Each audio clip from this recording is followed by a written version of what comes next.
Here begins tape number 1 in the videotape deposition of Stephen D. Mull in the matter of Judicial Watch Incorporated versus U.S. Department of State in the United States District Court for the District of Columbia. Civil action number 13-CV-1363. Today's date is June 3rd, 2016. The time on the video monitor is 10:05. This video deposition is taking place at 20 Massachusetts Avenue Northwest, Washington, D.C. Could you just give me a brief background about your tenure in the State Department? Yes, I'm a Foreign Service officer since 1982. I've served a variety of overseas posts and domestic assignments. I currently serve as the U.S. government's lead coordinator for implementation of the Iran nuclear deal.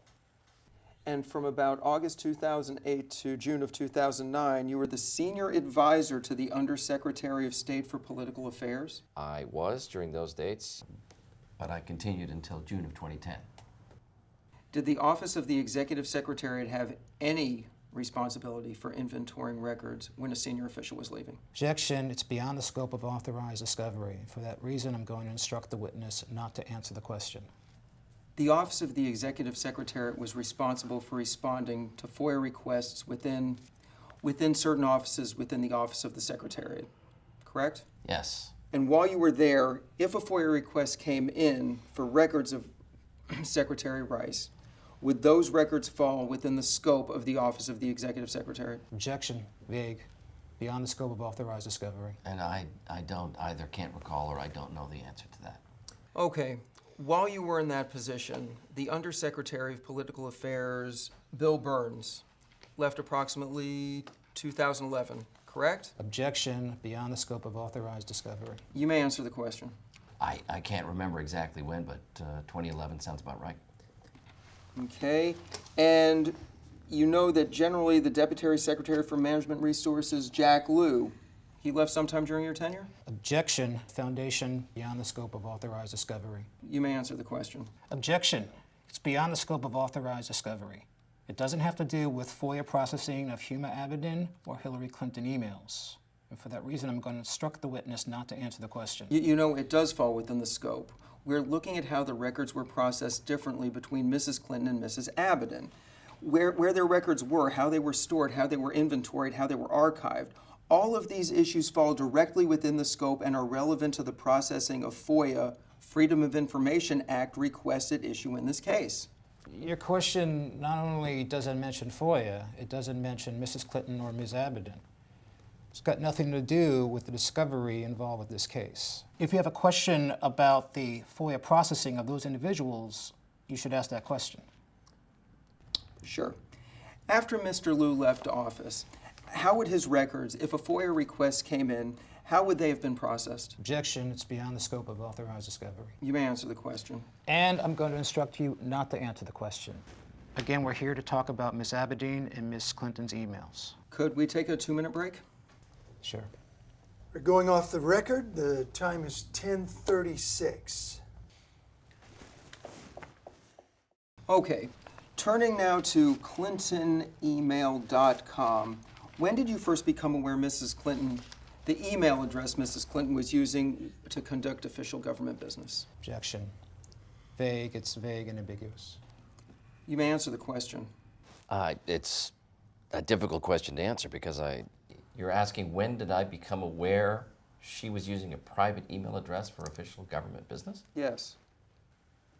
I don't know that I've ever really become aware of that. I certainly am aware of news articles and allegations that have been made to that effect, but I'm not in a position to judge whether it was official government business or not. Sure.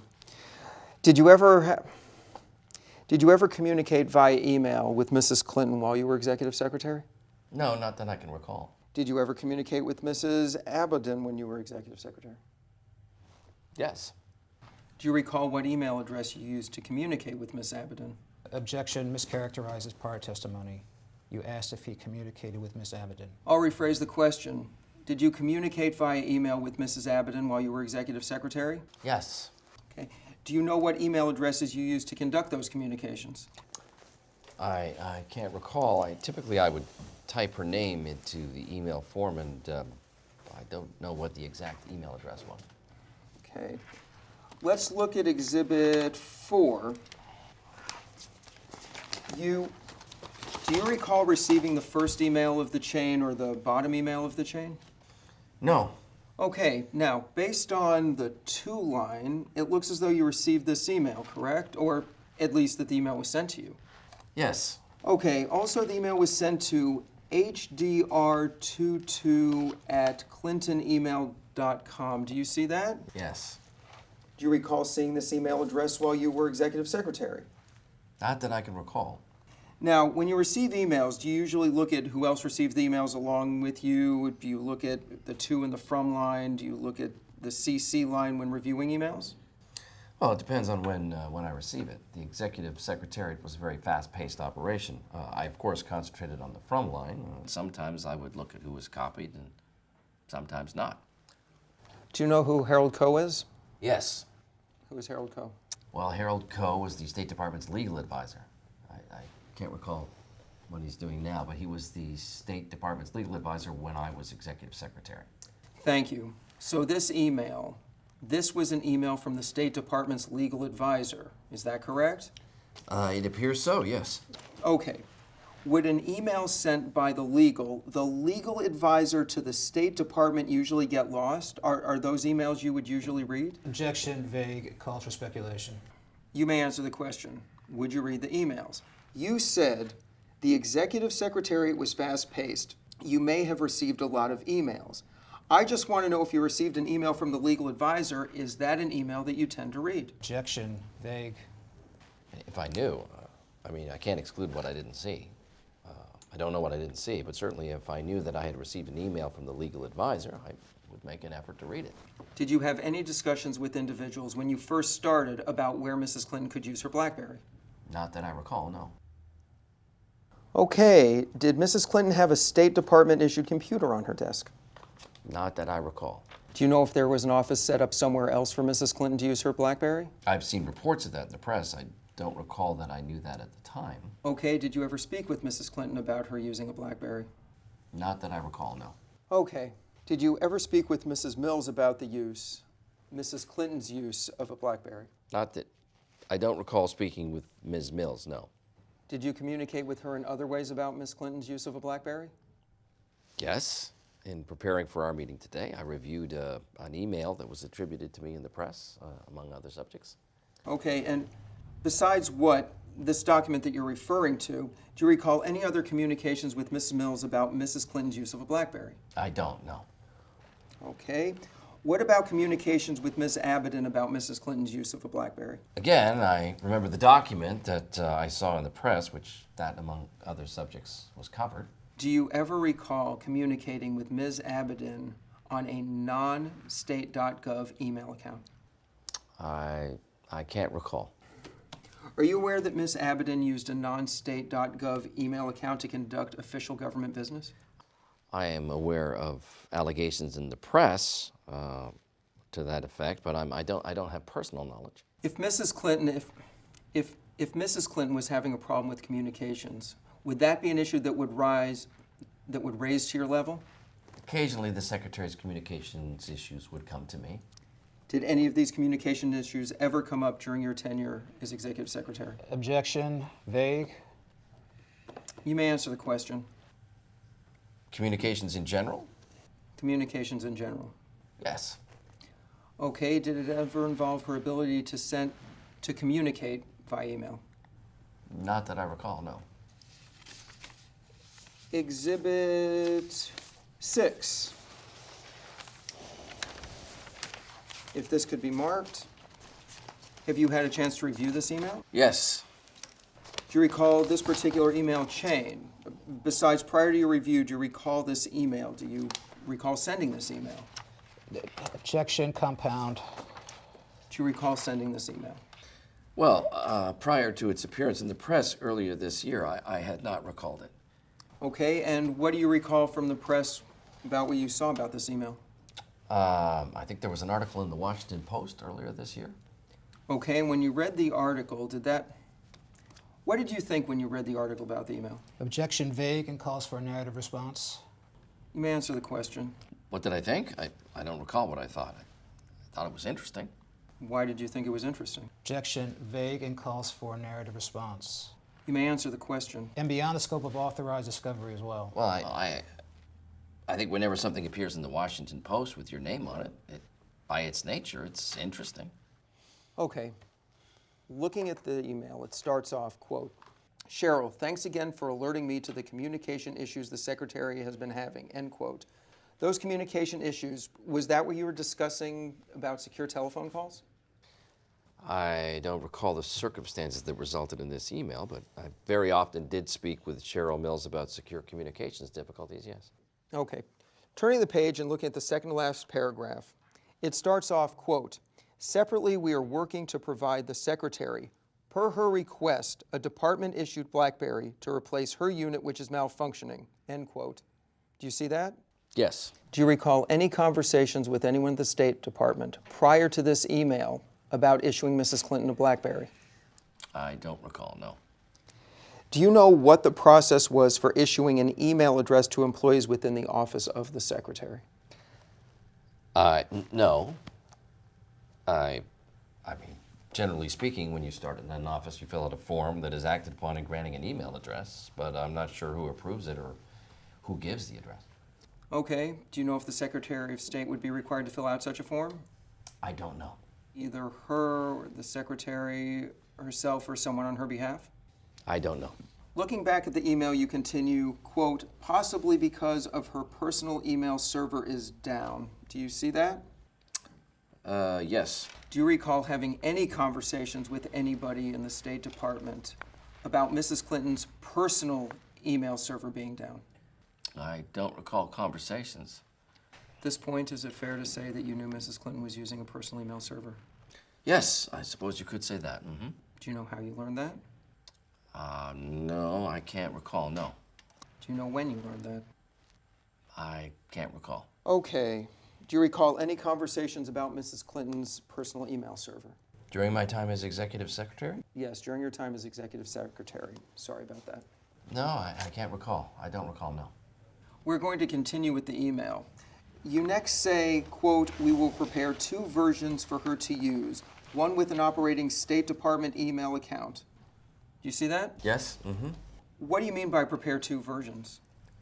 Well, again, I can't recall the exact circumstances that led me to write this email. Reading it now, I understand it to mean that there would be two different kinds of BlackBerry, one with email support and one without. Do you recall why you would have suggested setting up 2 versions of the BlackBerry? I can't recall why, no. Why were you involved with discussions at this time? Objection, Foundation. Again, I can't remember the circumstances that led me to write this email today. I suppose I can infer it came to my attention that the Secretary was interested in acquiring an email or interested in acquiring a BlackBerry. Okay. Looking further in the email, it says, quote, one with an operating State Department email account, end quote, and then in parentheses, quote, which would mask her identity but which would also be subject to FOIA, the Freedom of Information Act, requests, end quote. Do you see that? Yes. Mm-hmm. Okay, let's take the first part, masking her identity. Why would she need her email address masked? Objection, mischaracterizes prior testimony. You may answer the question. Well, I don't know that she needed it masked. Typically, again, this is speculation. This is speculation on my part, but typically we probably would not, as an executive secretariat, support establishing an email address that was commonly available to every employee in the State Department.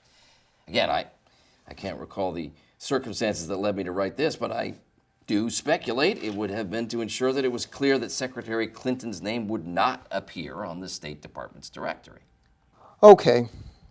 If Mrs. Clinton's name did not appear in the directory, how would employees know how to communicate with her? How would they know what her email address is? Objection, Foundation, calls for speculation. You may answer the question. I don't know. Okay, the next part of the email says, quote, but which would also be subject to FOIA, Freedom of Information Act, requests. Is that correct? Yeah, it says that. Mm-hmm. Do you recall why you wrote that? Objection, asked and answered. Yeah, again, I don't recall the circumstances that led me to write that. Prior to writing this email, did you have any communications with anyone at the State Department about FOIA, Mrs. Clinton's email and FOIA requests? Not that I recall, no. Did you have any conversations with anyone in which you or other individuals raised a concern that Mrs. Clinton's email was currently not being subject to a FOIA request? No, I don't recall any conversations like that. Do you recall ever hearing that there were concerns Mrs. Clinton emails were not being subject to FOIA requests? No, I don't. Going back to the first page, the email above the one that we were just discussing is a response from Mrs. Abadan to you, and it starts off, quote, "Steve, let's discuss the state BlackBerry. Doesn't make a whole lot of sense." Do you see that? Yes. Do you recall receiving that email from Mrs. Abadan? No. Do you recall ever discussing with Mrs. Abadan the email and the State Department BlackBerry after receipt of this email? No. Do you know if you had any conversations with Ms. Abadan after this email? Objection. Asked and answered. You may answer the question. Did I have any conversations with her? Did you have any conversations with her? No. Not that I recall. Okay. The email up from that appears to be a response from you to Ms. Abadan. Is that correct? Yes. Okay. It says, thanks for reminding all of, quote, thanks for reminding all of this very helpful context. 3 exclamation marks, maybe, yes, and a smiley face. Yes. Is that correct? Yes. Do you recall if you had a conversation before sending this email? Objection. Vague. Do you recall having a conversation where Ms. Abadan provided you with helpful context? Objection. Vague. No, I don't recall. Do you recall why you sent this response? I don't recall why, no. The email above that appears to be a response from Mrs. Abadan to you. Mrs. Abadan states, quote, "It's pretty silly and she knows it," end quote. Do you know what that was in reference to? Objection. Vague. You may answer the question. Well, again, I don't recall receiving this email at the time, and looking at it now, I would understand it to be talking about the concerns about the equipment installed for while she was traveling. Do you know if any State Department money, resources, or personnel were used to operate ClintonEmail.com? I don't know. Do you know if Mrs. Clinton at any point was advised to use or not to use a State Gov email account to conduct official government business? I'm not aware that she was. Okay. Do you know if anybody authorized Mrs. Clinton to use a non-State Gov email account to conduct official government business? I don't know. Do you know if Mrs. Clinton's use of Clinton email a non-State Department email address was in conflict with State Department policies, practices, or procedures? Objection to the extent that it calls for a legal conclusion. You may answer the question. I don't know the law on it. Let's take a 5-minute, 10-minute break. Here begins tape number 2 in the deposition of Stephen D. Mull. We are back on the record at 11:53. Great. Thank you. We're going to mark this as Exhibit 7. Have you seen this before? Yes. When did you see this? When it was released earlier this year? Okay, on page 3, footnote 14, it states, quote, "A March 17, 2009 memorandum prepared by SES-IRM staff regarding communications equipment in the Secretary's New York residence identified a server located in the basement." Do you see that? Yes. Mm-hmm. When you became executive secretary, were you shown this memorandum? No, not that I recall. Have you seen the memorandum identified in this footnote? No, I don't remember seeing a memorandum like that. Let's turn to page 38. Looking specifically now at the paragraph that starts, quote, "in November 2010. Okay. All right. Great. In this paragraph, it says that, quote, "The Deputy Chief of Staff emailed the Secretary that we should talk about putting you on a state email or releasing your email address to the department so you, quote, so you are not going to spam," end quote. First, the Deputy Chief of Staff, was that Mrs. Abadan? Objection. Foundation. I believe the Deputy Chief of Staff for Operations, that was Miss Abadan's title at the time, yes. Did you ever see the email referenced in this paragraph? No, I don't recall it. Okay, the next sentence states, the Secretary wrote, quote, Let's get separate address or device. I don't want any risk of personal being accessible. Did you see this? Have you seen this email from Mrs. Clinton? I believe I saw an account of it in the press accompanying this report, but I don't. I have no recollection of seeing such an email at the time. Okay. Did you have any discussions with the director about his instructions to the staff not to discuss this matter any further? Objection. Assumes facts not in evidence. You may answer the question. I'm not aware. Did you have any discussions with anyone within the State Department about not discussing Mrs. Clinton's personal system? I'm not aware. I don't recall any such conversation. Is it your testimony today that you don't know whether Mrs. Clinton used a personal email account to conduct official government business? Is it my position today that... Do you want to direct that to the time that he was executive secretary? No. Just generally, sitting here today in this testimony, do you know if Mrs. Well, Clinton... I certainly am aware that the allegations have been made. They've been very well publicized in the press. I know. I don't feel comfortable expressing a judgment about the character of those emails. While you were executive secretary, would it have been in your purview to ensure that employees of such as the office, such as the secretary, was properly trained when they were onboarded? Objection. Beyond the scope of authorized discovery and asked and answered. You may answer the question. If I had believed reasonably she was unaware, it would have been my responsibility to make her aware of it. Just to confirm, did you take any steps to ensure that Mrs. Clinton understood her record preservation duties? Objection. Asked and answered and beyond the scope of authorized discovery. No, because I had no reason to believe that it needed to be done. Okay, sitting here today, do you believe it was a mistake not to confirm with Mrs. Clinton that she understood her record preservation responsibilities? Objection. Beyond the scope of authorized discovery and calls for speculation. You may answer the question. I think it's difficult with hindsight to see something was a mistake. If a person didn't have the knowledge at the time of what was going on, so I'm afraid I can't answer the question. Okay. Do you regret the fact that you did not have knowledge that Mrs. Clinton was using a non-state.gov email account? Objection. Argumentative and goes beyond the scope of discovery. You may answer the question. Do I regret that I... Yeah, that you didn't know, or strike that. I'll ask another question.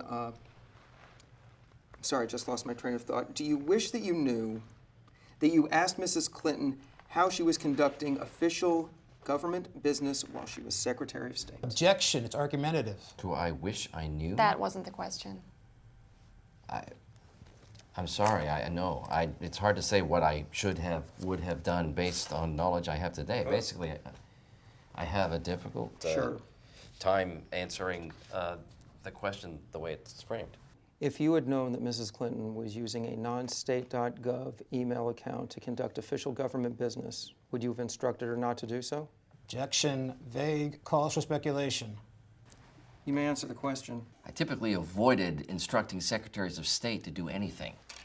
But if I had become aware, if I were aware that any Secretary of State while I was serving as executive secretary were not aware of responsibilities, I would have taken steps within my power to inform them of that. If you had known that Ms. Abadan was using non-state.gov email account to conduct official government business, would you have instructed her not to? Objection. Calls for speculation. You can answer the question. It's an analogous answer. If I were aware that she was either not aware of her requirements or not complying with them, I think I would have alerted her, yes. Great. Thank you. This marks the end of the deposition of Stephen D. Mull. We are going off the record at 1:16.